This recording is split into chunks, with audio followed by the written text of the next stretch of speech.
Bismillahirrahmanirrahim. Assalamualaikum warahmatullahi wabarakatuh. Alhamdulillahirabbil alamin, hamdan syakirin, hamdan na'imin, hamdan yuwafi ni'amahu wa yukafi'u mazidah. Allahumma salli ala Muhammad wa ala ali Muhammad, amma ba'du. Mari memuji Allah, bersyukur atas nikmat yang dianugerahkan kepada kita. Hari ini kita memasuki Ramadan ke-9 ya. Semoga Allah memberikan kelancaran, sehat, kuat, semangat mengisi hari-hari dengan ibadah walaupun rintangannya pastilah besar karena setan tidak mau kita ini memborong pahala. Semoga Allah senantiasa menganugerahkan keistiqomahan ya, kekuatan untuk melawan semua rintangan yang dapat menghambat ibadah kita kepada Allah, terutama di bulan Ramadan ini. Salawat dan salam mari kita sampaikan untuk Nabi Muhammad sallallahu alaihi wasallam. Mari kita mulai majelis ini dengan basmalah. Bismillahirrahmanirrahim. Tema kita pagi ini adalah Ramadan Syahrul Quran atau Ramadan adalah bulan Al-Quran. Walaupun sudah hampir melewati 10 pertama, namun belumlah terlambat jika yang sampai hari ini masih belum semangat untuk meningkatkan kedekatannya dengan Al-Quran. Mengapa Ramadan itu disebut dengan bulan Al-Quran?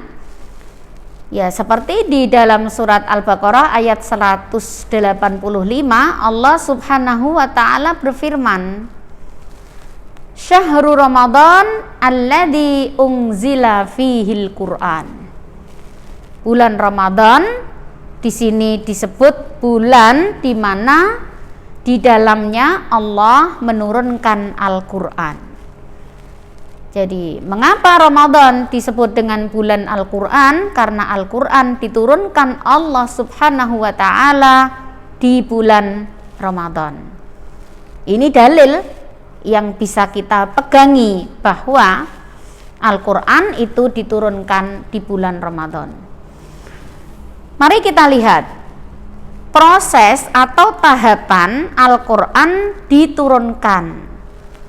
Karena Al-Quran itu turun melalui beberapa tahap. Yang pertama, dari Allah diturunkan ke Lauhil Mahfud. Lauhil Mahfud tempat khusus untuk menyimpan ketetapan-ketetapan Allah buat makhluknya, termasuk ketetapan menyangkut Al-Quran ini.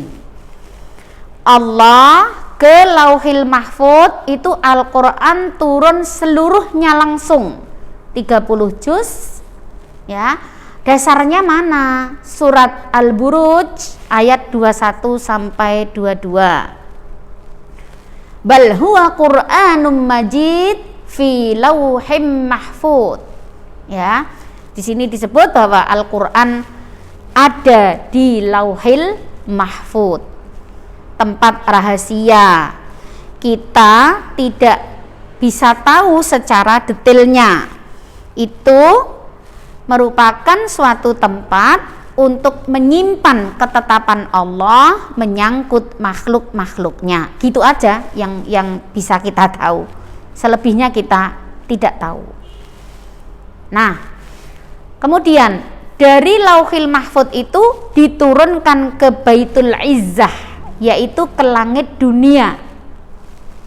Ke langit dunia. Ayatnya insya Allah semua sudah hafal ya. Inna anzalnahu fi lailatul qadar. Sesungguhnya kami turunkan hu-nya itu Al-Quran, kami turunkan Al-Quran itu pada malam Qadar. Di situ nggak ada kalimat Ramadan, tapi malam Qadar itu ada di bulan Ramadan. Ya. Nah, dari Baitul Izzah diturunkan ke Nabi Muhammad sallallahu alaihi wasallam melalui malaikat Jibril, itu juga di bulan Ramadan, yaitu ya pendapat menyebut 17 Ramadan. Itu dari Baitul Izzah, langit dunia, kepada Rasul Muhammad sallallahu alaihi wasallam. Asy-Syu'ara 193 itu dasarnya. Ya. Asy-Syu'ara itu beda dengan Asyura loh ya, nama suratnya lain. Nazzala bihir ruhul amin. Ruhul amin di sini adalah malaikat Jibril. Al-Qur'an diturunkan pada Nabi Muhammad melalui malaikat Jibril secara bertahap, berangsur-angsur, sampai membutuhkan waktu hampir 23 tahun lamanya. Pendapat muncul 22 tahun, 2 bulan, 22 hari. Itu dari Baitul Izzah kepada Rasulullah. Jadi kalau Allah menurunkan ke Lauhul Mahfuz langsung tuh 30 juz ya. Tapi dari malaikat Jibril kepada Nabi itu butuh waktu puluhan tahun sampai Nabi menjelang wafat. Ya. Supaya kita tahu bahwa mengapa Ramadan itu disebut Syahrul Quran, karena Allah turunkan Al-Quran ke Baitul Izzah, yaitu juga di bulan Ramadan. Kemudian malaikat Jibril itu memberikan atau menurunkannya pada Rasul yang pertama kali, itu juga di bulan Ramadan. Jadi kita semua tahu sejarahnya bahwa ayat yang pertama kali turun adalah surat Al-Alaq itu ya, Iqra bismi rabbikal ladzi khalaq ya, ayat 1 sampai 5. Nah, dengan demikian karena Al-Qur'an itu diturunkan di bulan mulia yaitu bulan Ramadan, maka Allah sangat ya tekankan bagi kita umat Islam melalui Nabi Muhammad agar pendekatan kita terhadap Al-Quran terkhusus di bulan Ramadan ini betul-betul dimaksimalkan. Saya berikan contoh bagaimana kedekatan Rasul, sahabat, tabi'in, ulama, salaf ya terhadap Al-Quran. Ketika Ramadan tiba itu seperti orang kalau nyetir digas kedekatannya ya. Misal yang biasanya khatam sebulan sekali, waktu Ramadan bisa seminggu sekali. Jadi memang di bulan itu sangat berbeda. Bagaimana dengan Nabi kita? Mari kita lihat. Nabi kita murajaah juga loh ya. Ya. Murajaah dengan malaikat Jibril itu ya, ketika Ramadan tiba, setiap malam Jibril mendatangi Nabi untuk murajaah yang dilakukan oleh Rasul Shallallahu Alaihi Wasallam. Kalau yang ini dasarnya hadis Nabi ya. Wa kana Jibril yalqahu fi lailah min Ramadan. Disebut bahwa dan Jibril itu menemui, yalqahu itu menemui Rasul ya, fi lailah min Ramadan, pada setiap malam bulan Ramadan, fayudarisuhu Al-Qur'an. Nah, ngedril, murojaah, belajar Rasul itu tiap malam. Ya, hadis riwayat Bukhari dan Muslim. Nah, murojaah, setoran, mengulang itu juga dilakukan oleh Nabi kita. Ya, di satu sisi memang ayat-ayat Al-Quran itu oleh Allah dijamin akan terjaga, terpelihara dalam hati Rasul, nggak mungkin hilang. Yang sudah dijamin nggak mungkin hilang aja masih terus murojaah, apalagi kita nggak dijaminkan oleh Allah ya. Nah, dalam hadis yang diriwayatkan oleh Abu Hurairah radhiyallahu anhu, ya, Rasul itu juga selalu tadi murojaah atau setoran, ya, ke Jibril. Anna Jibril kana ya'ridu 'alan Nabi sallallahu alaihi wasallam Al-Qur'an, ya, kulla amin marrotan. Ya, dalam setahun itu dilakukan sekali, yaitu di bulan Ramadan. Ya. Dan apa? Rasul itu porsi membaca Al-Qur'an dalam sholat ketika Ramadan tiba itu lebih gede porsinya ketimbang pada bulan biasa. Hadis yang sampai kepada kita yang bicara bahwa dalam satu rakaat saja Nabi itu membaca Al-Baqarah, Ali Imran, An-Nisa, itu dilakukan di bulan Ramadan. Jadi kalau buat kita kalau ayat Al-Quran yang kita baca saat sholat itu terdiri dari mungkin juz 30 bagian belakang, ya, nah maka Ramadan tambahinlah. Kan kalau sholat malam boleh dengan sambil membaca. Maksudnya bulan ini lakukan atau perlakukan Al-Quran berbeda, istimewa dibanding bulan biasa. Baik Al-Quran itu dipakai sebagai bacaan untuk sholat ataupun dipakai sebagai tadarus, ya, atau dikaji, dihafalkan, diajarkan secara intensitas harus lebih besar dibanding bulan biasa. Jangan sama aja. Kalau bulan biasa tadarus habis sholat maghrib mungkin 2 lembar, ya Ramadan jangan sama dong. Maksudnya gitu. Kalau untuk sholat, ya, pada bulan biasa ya seputar An-Nasr, Al-Asr, Al-Masad, ya, kemudian Al-Maun yang pendek-pendek itu. Ramadan harus beda.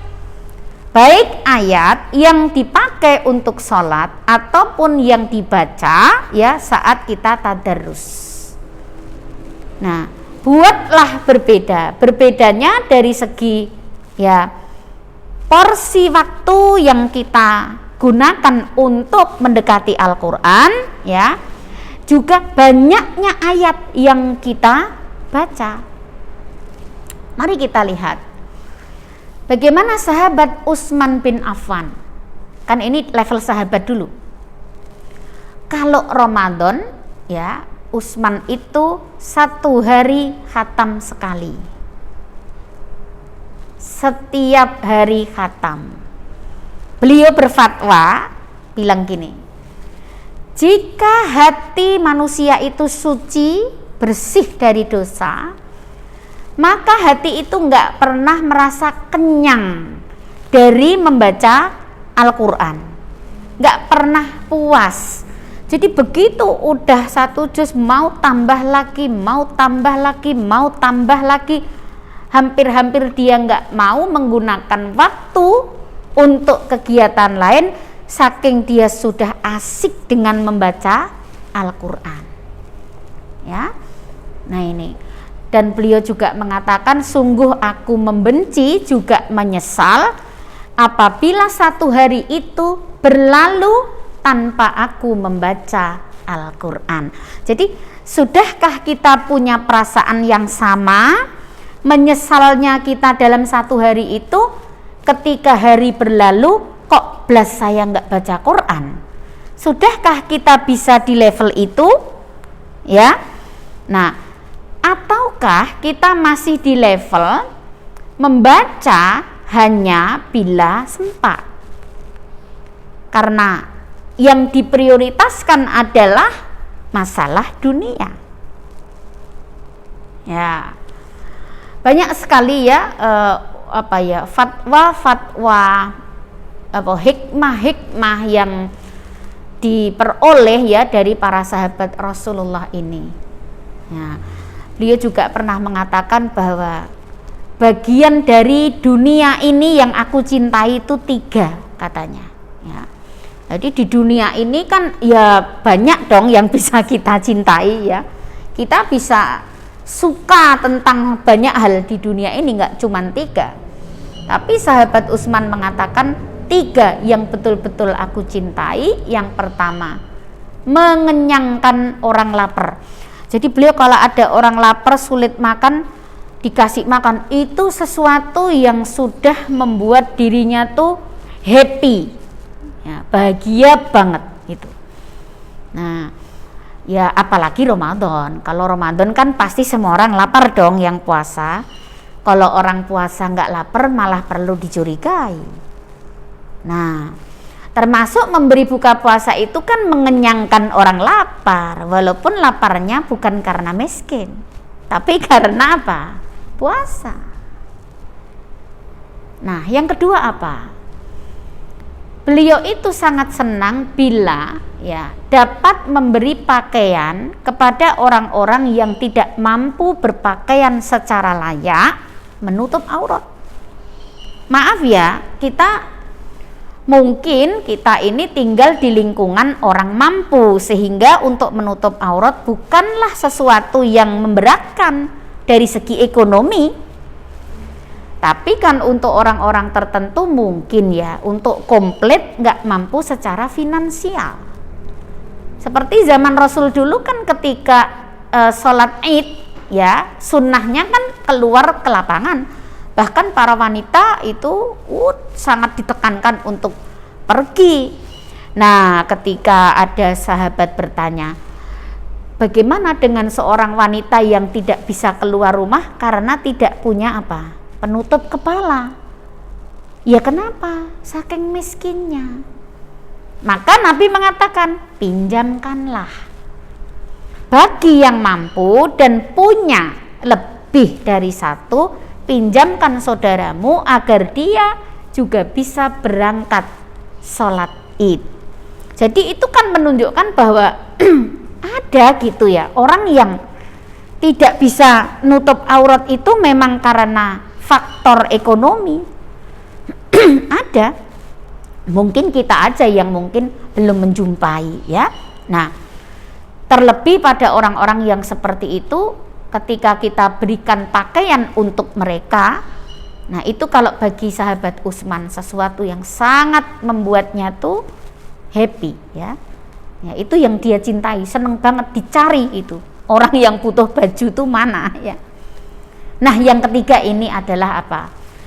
Bagian dari dunia yang sangat dicintai itu adalah membaca Al-Qur'an.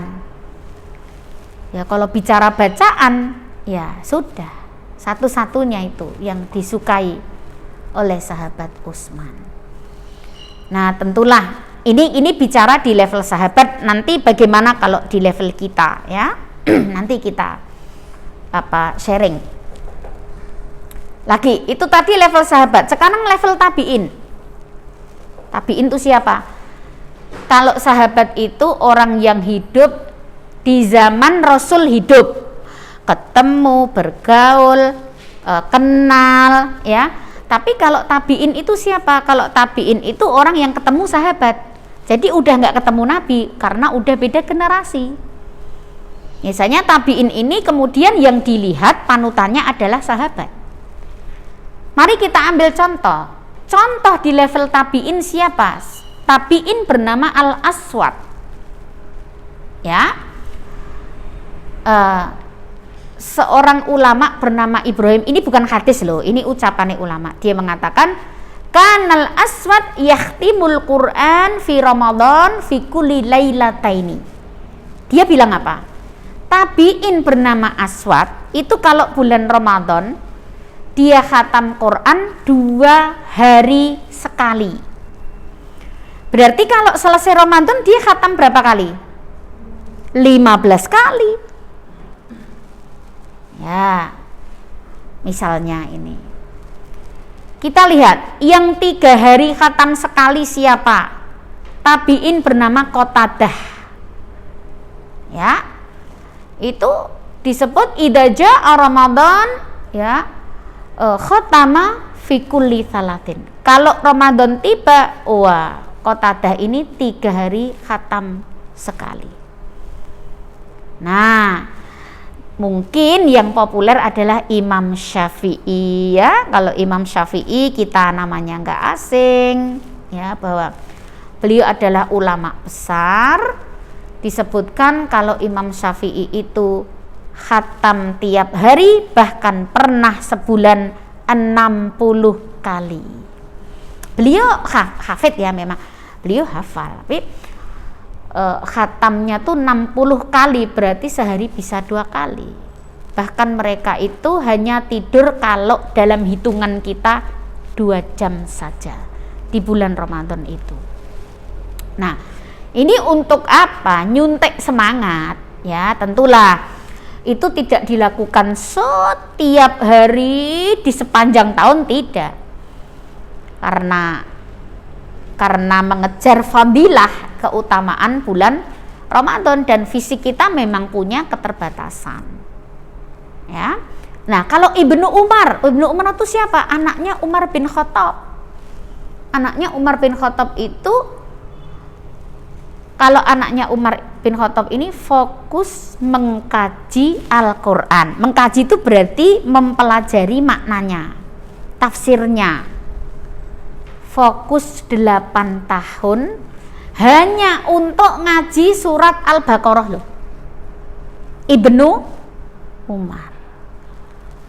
Kalau kita itu ngaji Al-Baqarah aja berbulan-bulan wis do usrek, ya toh?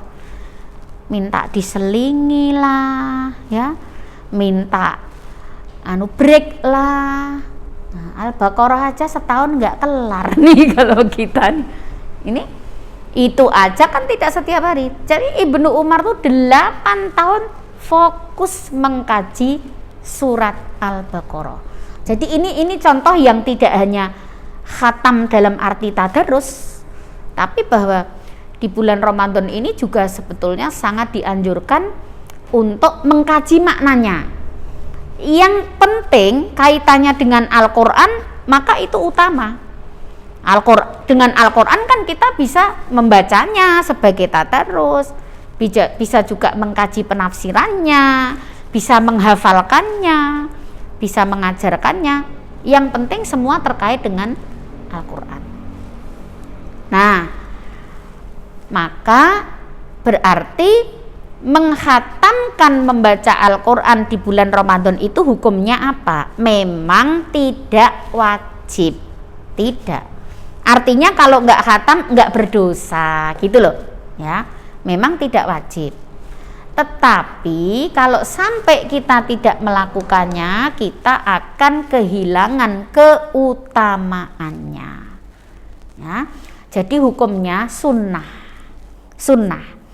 mengikuti sunnah Rasul, mengikuti jejak para sahabat Nabi, para tabi'in, ulama, bahwa mereka betul-betul fokus terhadap Al-Quran ya jika Ramadan tiba. Nah, sekarang bagaimana untuk menumbuhkan semangat? Karena manusia kan memang makhluk yang butuh motivasi gitu loh. Dan bisa dimotivasi pada saat terpuruk, lemes, males pun, bahwa dalam diri manusia ini ada potensi untuk bisa dimotivasi, dibangkitkan semangatnya. Itu dalam teori psikologi kan ada. Jadi bagaimana buat orang yang belum termotivasi untuk gigih banget di dalam mendekati Al-Quran supaya bisa tumbuh semangatnya.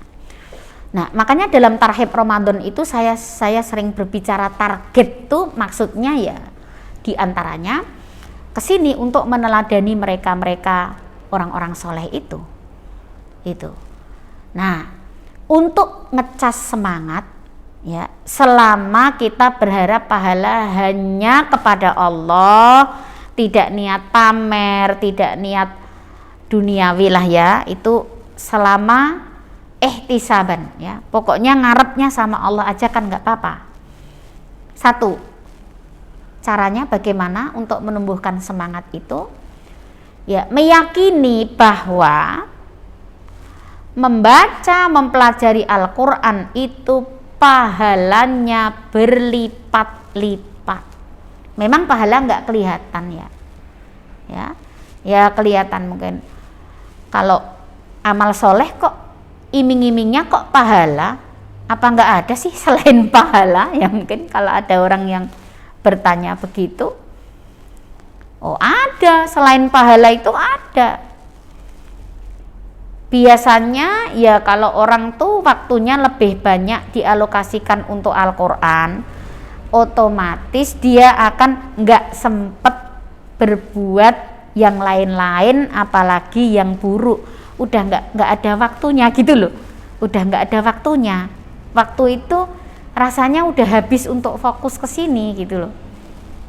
Nah, mengenai pahala berlipat ini, kalau bulan biasa, ya dalam hadis Nabi kan disebut satu huruf itu 10.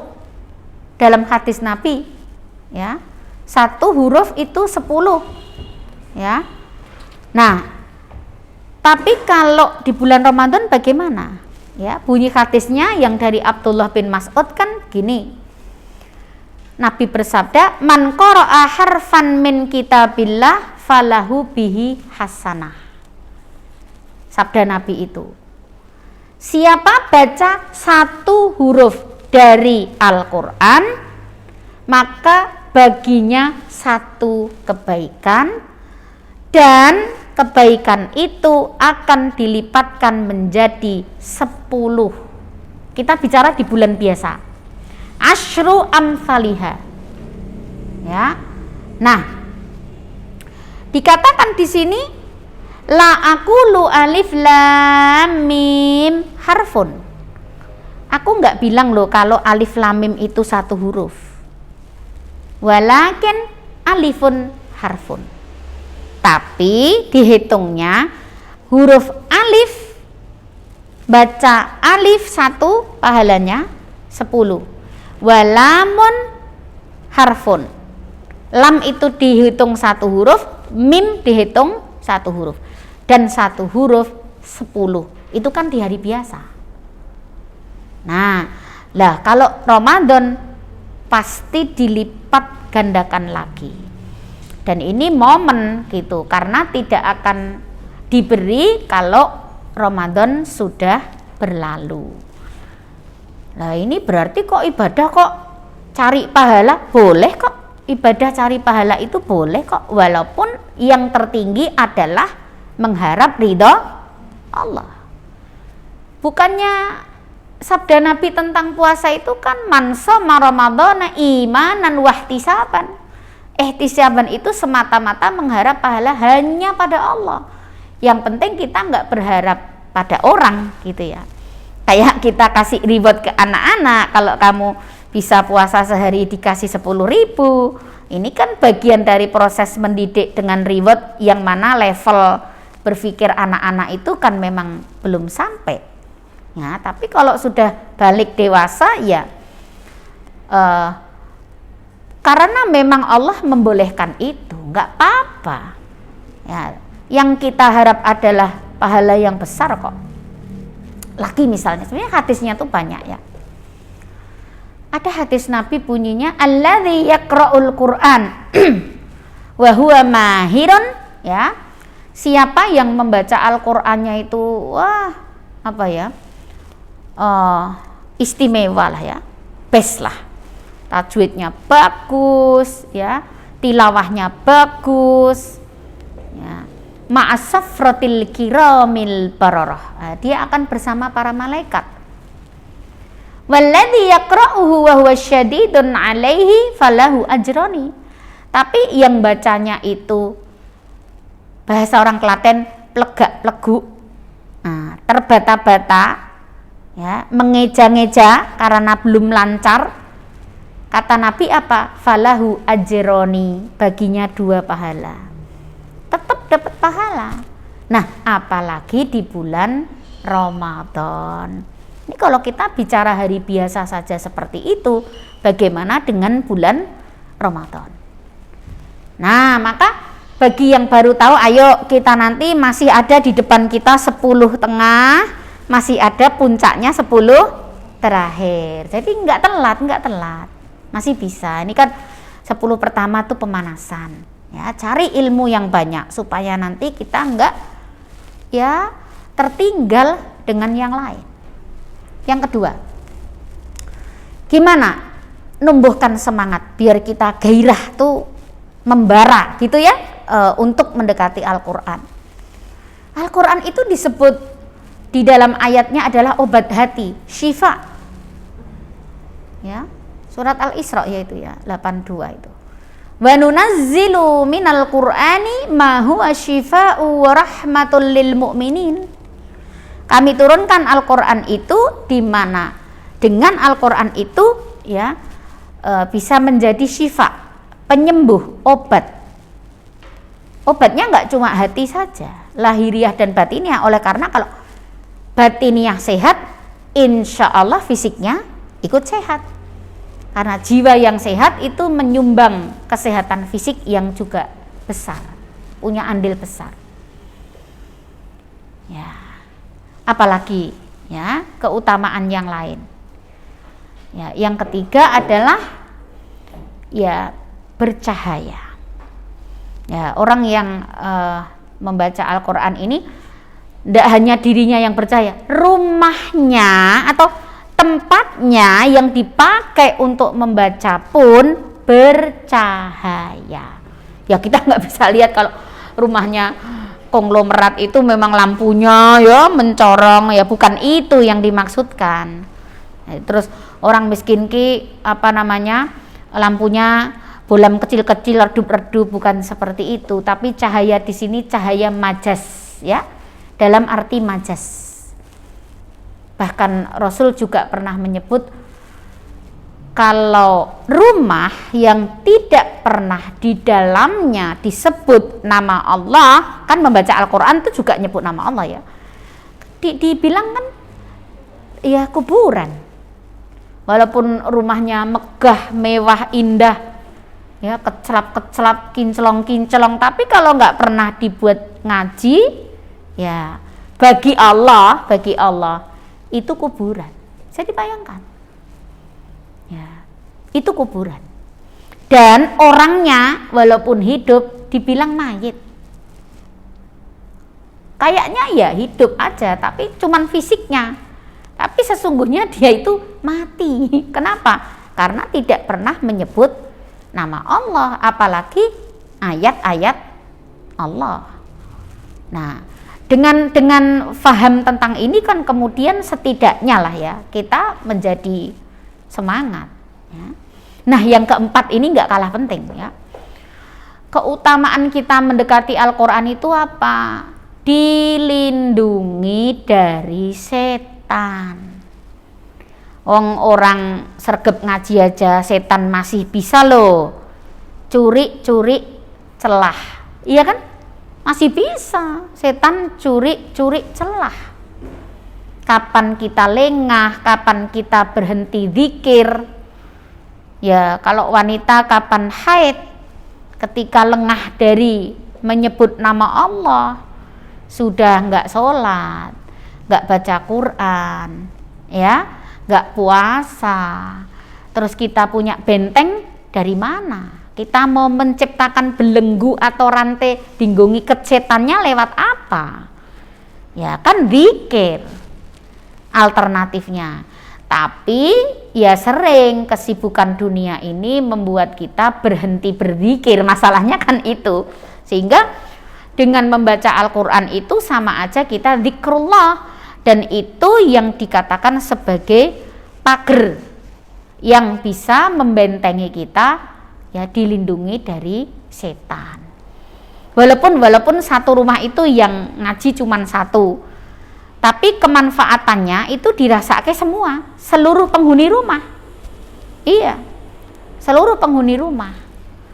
Kan beda, coba kalau kita masuk ke sebuah bangunan yang lama tidak ditempati, ya Rasanya kita ini kan lain ya. Coba gini aja lah, kalau masuk masjid gimana rasanya? Kita kalau masuk masjid anyep, ya kan? Nyaman aja gitu loh. Nyaman aja walaupun masjid itu nggak ada AC-nya, nyaman aja. Ada perasaan berbeda. Kenapa? Ya karena tempat itu hanya digunakan untuk zikrullah dalam arti yang luas. Ya sholat zikir dong, baca Quran zikir juga. Nah, kalau kepingin rumah kita juga seperti itu, maka ya terangi dengan bacaan Al-Quran ini. Apalagi kalau kompak seisi rumah. Satu orang membaca aja, semua yang ada di situ mendapat manfaatnya ya, apalagi semuanya. Nah, yang kelima, ini sudah pernah saya bahas waktu kita membahas iman terhadap Al-Quran kalau nggak salah, bahwa Al-Quran itu dapat memberi syafaat ya. Iqra'ul Quran fa innahu ya'ti yaumal qiyamah syafi'an li ashabihi ya. Bacalah Quran. Ini manfaat ya memang sekarang belum terlihat, karena ini nanti akan datang saat kita sulit di alam barzah ya, waktu di alam kubur ya. Quran bisa datang belain kita, tapi Quran juga bisa datang menghujat-hujat kita gitu loh. Membela kita, oh jangan malaikat ini orang yang dulu waktu di dunia tiap hari membacaku, dibelain kita sama dia. Tapi buat orang yang belas nggak kenal Quran, Qurannya justru menghujat dia. Ngapain aja lo 70 tahun hidup nggak kenal aku, ya kan? Nggak ngerti isiku, nggak bisa baca aku, Qurannya menghujat. Nah, kita menghendaki yang bagaimana? Kalau kita ingin bahwa Al-Quran itu besok memberi syafaat pada kita, Quran ingin datang sebagai pembela kita, bela-belain kita ya, di depan malaikat, di depan Allah, ya dekati Al-Quran. Dengan cara apa saja? Kan Al-Quran bisa didekati dengan banyak cara ya. Nah, setidaknya 5 hal inilah ya yang diharapkan ketika kita memahami kita menjadi semangat, karena manusia kan makhluk yang bisa males. Nabi aja sampai mencontohkan doa penghilang males kan, ya kan? Males, lemah tuh nggak cuma fisik, tapi soal hati itu yang lebih bahaya, karena kalau hatinya itu semangat, fisik yang lemes aja bisa jadi kuat, betul enggak? Iya. Coba ingat, seorang ibu yang nungguin anaknya di rumah sakit, coba ketika lihat anaknya sakit ya, hatinya dipenuhi kekhawatiran, sedih, apalagi kalau sakitnya itu parah ya.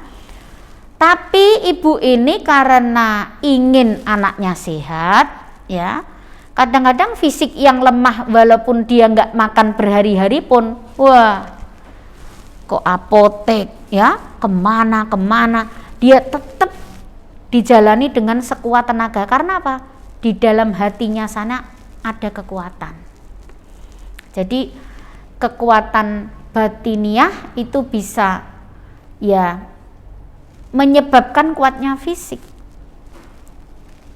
Nah, oleh karena itu gini ya, memperlakukan hati ini memang tidak mudah, padahal hati itu ada di dalam tubuh kita sendiri. Hati itu kan di dalam tubuh kita, tapi kita sendiri memperlakukannya itu tidak semua orang bisa nyerateni hatinya sendiri bahwa mau digimanain gitu ya. Nah, maka memperbanyak istighfar itu menjadi sangat penting untuk menghilangkan segala kemalasan. Juga doa yang sangat populer sekali ya, Allahumma inni a'udzubika minal hammi wal hazan, itu ya, wa a'udzubika minal ajzi wal kasal, ya, wa a'udzubika minal jubni wal bukhl, wa a'udzubika min ghalabati daini wa qahri rijal. Oh, itu bagus banget. Kalau Nabi ajarkan itu berarti kan Nabi itu juga merasakan karena beliau juga manusia gitu loh. Ya, kita minta dilindungi dari ham dan hazan tuh ya gundah gulana. Ya nek sedih wajar aja lah, jangan sampai terpuruk gitu loh. Karena orang yang sedihnya kebangetan itu bisa membuat dia depresi, bisa stres, bisa bunuh diri bahkan. Ya jangan sampai. Ya. Lalu minta dilindungi dari apa? Ajzi wal kasal, lemah dan males. Oh memang benar-benar males tuh obatnya nggak ada di apotek. Ya, obatnya tuh memang harus diciptakan sendiri dari dalam diri manusia itu. Lah dengan berdoa ini kita berharap Allah apa? Ngobati itu. Iya, di situ juga mohon dilindungi dari ya gangguan lelaki, gangguan manusia, dilindungi dari terlilit utang gitu. Itu min ghalabati daini ya wa qahri rijal. Doa yang bagus banget. Maka Ramadan ini menurut saya doa itu sangat penting. Karena apa? Kita rawan dihinggapi penyakit males. Karena apa? Mungkin gini ya, puasa, lapar, haus ya. Kadang memang membuat tubuh kita nggak nyaman ya. Kemudian juga panas ya, macam-macam lah cara setan membisikkan pada kita untuk kita males aja itu ya. Kemudian di bulan Ramadan ya, karena Ramadan ini disebut dengan syahrul Quran, maka juga diutamakan untuk belajar dan mengajarkan. Ini momen yang sangat bagus ya. Karena dalam hadis Nabi ya juga disebutkan khairukum man ta'allamal Qur'an wa 'allamahu. Ya, dari Utsman ya, Nabi bersabda, sebaik-baik kamu adalah orang yang belajar Quran dan mengajarkannya. Ya, kita ibu, sebagai ibu ngajarin anak kan termasuk. Di sini ngajarin siapa aja. Ya kesempatan juga kan anak-anak ini sekolahnya kan minim ya. Kesempatan bagi orang tuanya untuk amal jariyah pada anak sendiri. Ngajari, nyimak dia membaca, terus ya nyimak hafalannya, mungkin ngulang ya murojaah apa yang dihafalkannya. Wah itu pahala tok no kalau hari biasa aja pahala, apalagi Ramadan ini. Ya anak-anak kita ini kan sudah banyak ya hafal macam-macam surat ya dari Al-Qur'an. Di murojaah aja saya memang pengen cari ganjaran gitu loh. Jadi mamanya memang kepingin gitu, aku yang kepingin duduk. Kemarin sudah hafal apa ya coba diulang lagi. Lah Nabi aja disemak Jibril kok. Ya saben hari ya kita nyemak anak EDW gitu loh. Jadi mengajar itu kan nggak perlu harus mengajar formal, tapi bahwa mengajarkan siapapun, mungkin yang punya pembantu yang mau diajari bagus. Jadi ini juga bulan yang sangat baik untuk kita melakukan proses belajar dan mengajar, apalagi mempelajari Al-Quran ini kan luas banget. Maksudnya Al-Quran itu bisa dikaji dari segi mana kan luas ya.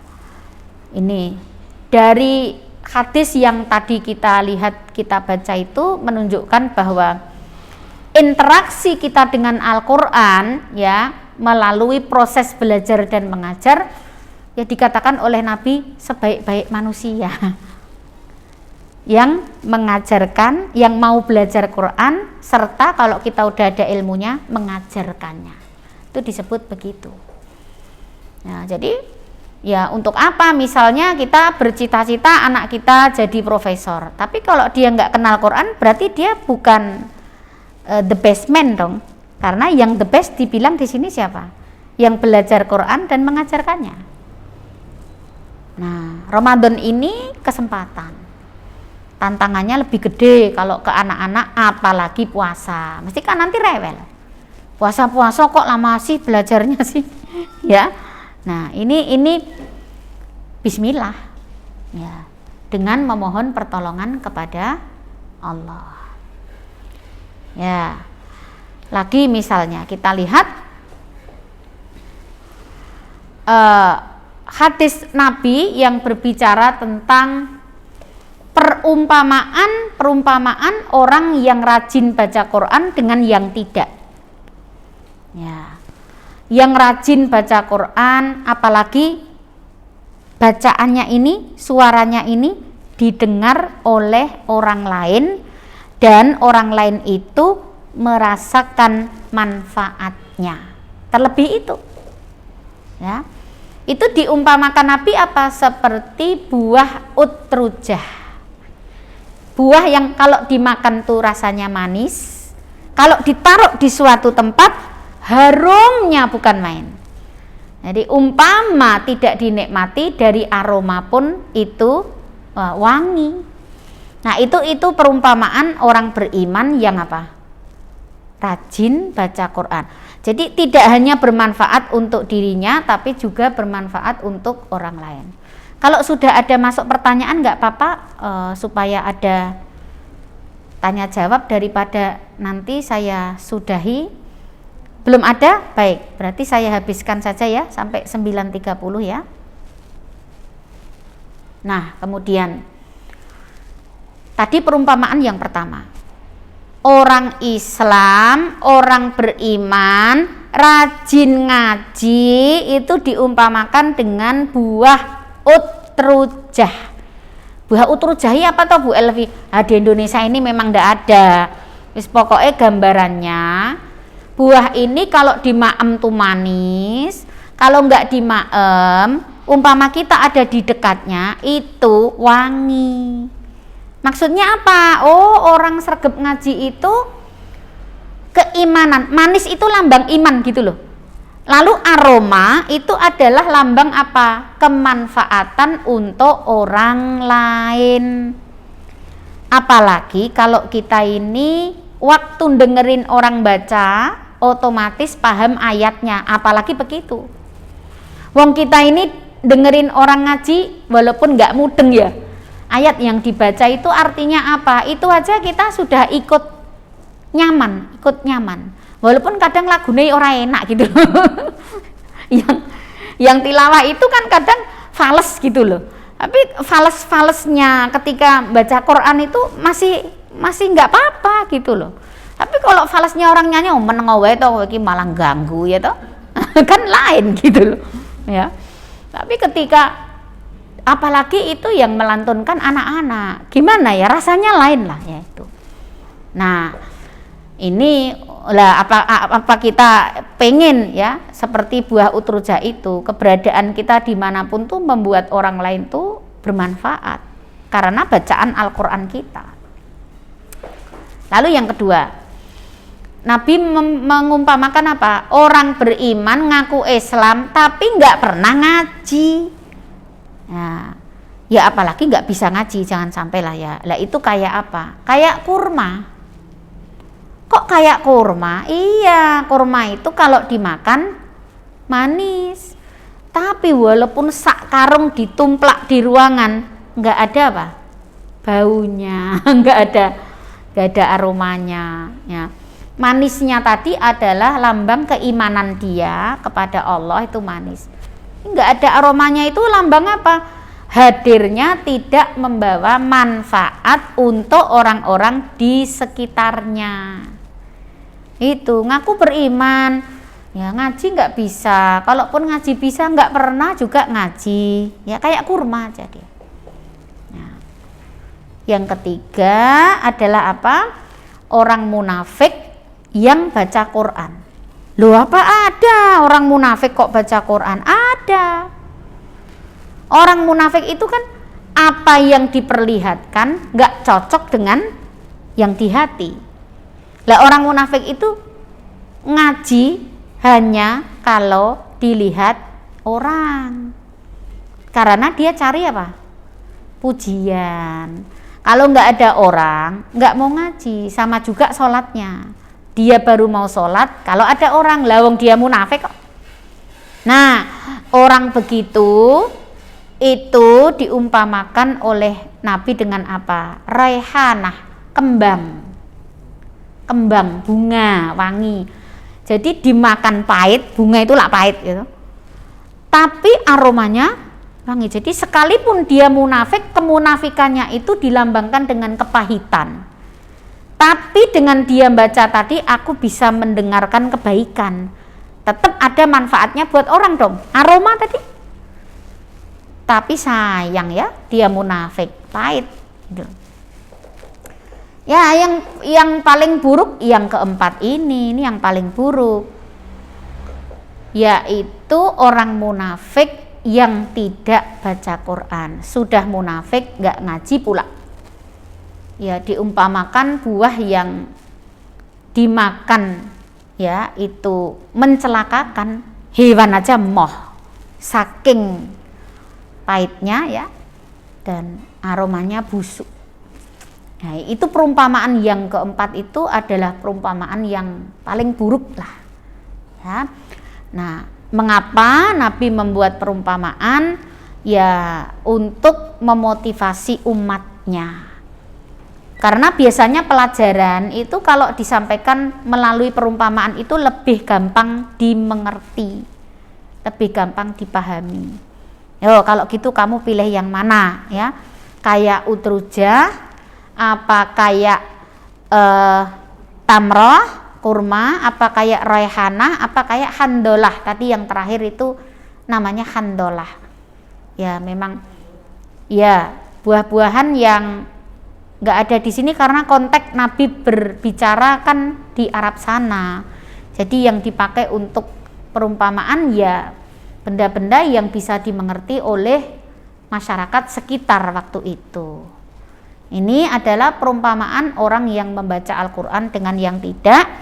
Bayangkan, tadi sudah ada juga perumpamaan tentang rumahnya kayak kuburan, terus orangnya yang nggak pernah ngaji kayak mayit, gitu. Nah, lagi datang perumpamaan yang versi hadis tadi, ya ora wangi blas, ya keberadaannya dimanapun dia tidak mendatangkan manfaat, ya untuk lingkungan di sekitarnya. Ya, lagi masih ada sedikit waktu saya tambahkan. Hadis ini dari Abu Hurairah radhiyallahu an, ya ini motivasi untuk akhirat. Jadi informasi yang bermanfaat buat kita. Kenapa? Karena kan kita belum nyampe akhirat, tapi dikasih tahu dulu gitu loh. Ya. Qala. Ya. Yaji'ul Qur'an yaumal qiyamah fayaqulu ya Rabbi ya halhu. Ya. Diriwayatkan dari Abu Hurairah, Nabi bersabda, pada hari kiamat nanti Al-Qur'an akan datang dan berkata, wahai Tuhan, berilah dia perhiasan. Artinya apa? Perlakuan istimewa dari Allah untuk orang-orang yang waktu di dunia itu memang betul-betul memuliakan Al-Qur'an agar dikasih perhiasan. Namanya di sini kan maksudnya dimuliakan. Di dunia ini kan perhiasan itu ya digemari semua orang dong ya. Dan itu lambang simbol. Wong apa tuh yang dikasih mahkota atau apa? Miss apa tuh? Ya miss itu loh ya. Itu kan kalau dia terpilih kan terus dipakaikan mahkota gitu ya, perhiasan. Yang apa? Meninggikan derajatnya. Dari non miss jadi miss kok ya. Nah, itu kan meninggikan derajatnya. Nah, maksudnya yang begitu menaruh perhatian terhadap Al-Qur'an besok ditinggikan derajatnya. Baik ya, sudah ada pertanyaan, mari kita lihat. Ya. 1. Saat sholat sunnah sambil baca Quran, gerakan-gerakan saat ambil dan menaruh mushaf gimana? Ya baik. Pertama, carilah Quran yang ringan, masukkan saya yang per juz tipis cuma 8 lembar. Jadi disangga ringan. Jadi tangan yang kanan di atas dada, yang kiri menyangga.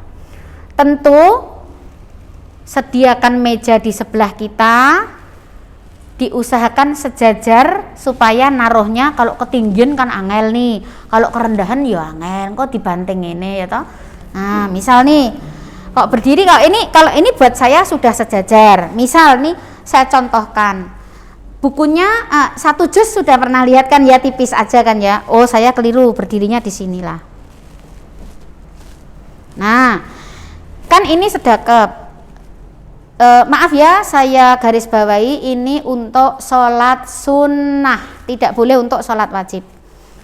Jadi yang kanan di atas dada, yang ini kiri, waktu meletakkan sudah dibuka di halaman yang mau kita baca.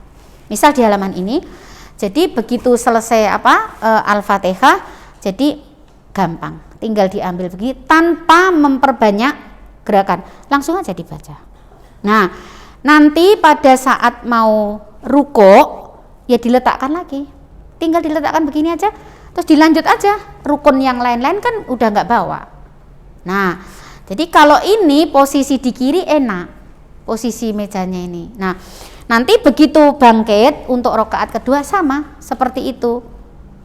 Kalau misalnya hanya membuka 1 lembar ya kan nggak masalah ya, itu nggak membatalkan sholat. Gerakan kecil masih disebut dengan gerakan kecil ya.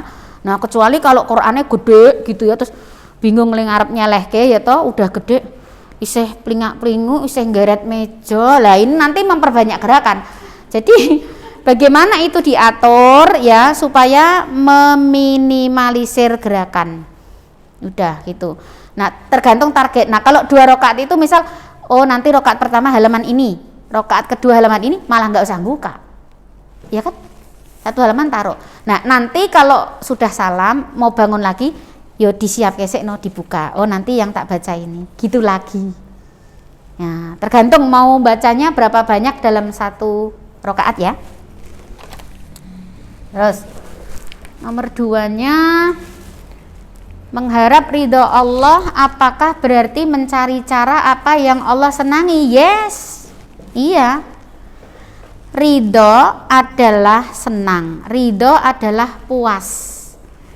Bagaimana Allah senang melihat saya melakukan pekerjaan ini. Bagaimana Allah puas punya hamba kayak aku melakukan pekerjaan ini. Masa kalau kita baca Quran Allah nggak ridho, kan nggak mungkin, itu kan kalamnya itu loh ya. Ya, bismillah ya Allah, mudah-mudahan Allah ridho ya, saya mau ngaji. Ya pasti ridho lah bang mau ngaji. Nah, tapi kan ada hal-hal yang Allah itu nggak ridho. Kalau suatu perbuatan di mana membuat Allah nggak ridho, berarti Allah murka. Tinggal kebalikannya aja. Nah, kalau Allah murka ya jangan dilakukan. Karena kalau Allah murka nanti mengakibatkan adab. Ini bagaimana mencari ridho Allah. Sama seperti kita membaca Al-Quran tadi. Saya membaca Quran ini tujuan saya mau tertinggi. Yang penting gimana Allah lihat aku tuh seneng. Dah, gimana lihat aku seneng, tak ngaji sudah pasti Allah tuh seneng. Itu namanya mengharap ridho. Nah kalau Allah itu sudah seneng, pasti dia memberi pahala. Udah pasti yang lain-lain ikut semua gitu, dapat. Yang lain-lain dapat semua. Itu. Kalau kita banyak pahala ya sudah pasti Allah masukkan ke surga. Kan ada orang ibadah biar dapat pahala, biar masuk surga. Ada juga yang pamrihnya dunia, tak sergap ngaji ya anak-anakku ben sukses, ada, itu namanya ngaji pamrihnya dunia ya toh. Nah, lah macam-macam niatan dalam hati, tapi yang tertinggi adalah mengharap ridho Allah. Kalau itu bisa diraih, yang lain-lain semua itu dapat semua kok, nggak usah khawatir. Ya otomatis gini loh, kalau Allah itu sayang sama kita karena kita melakukan ketaatan, kan yang menjadi hajat kita mesti dipenuhi dong. Wong sayang kok. Kita sayang sama anak aja ya, sepatu jebol kita belikan, ya, sangunya kurang kita kirim. Itu aja manusia. Seberapa sih kemampuan kita? Apalagi Allah. Jadi kita nggak usah maksudnya tak sergep gini biar Allah kasih ini. Kalau kita niatkannya untuk ridho, semua tadi pasti otomatis kita dapatkan. Ya, yakin saja. Pastilah kesulitan kita dimudahkan, ya, hajat kita dipenuhi. Ya, asal tadi Allah itu ridho, begitu. Nah, sebenarnya kalau bisa menata hati, ya, mengatur niat, maka yang tertinggi adalah membaca Al-Quran atau ibadah apapun yang nilainya paling tinggi adalah mengharap ridho Allah. Ya.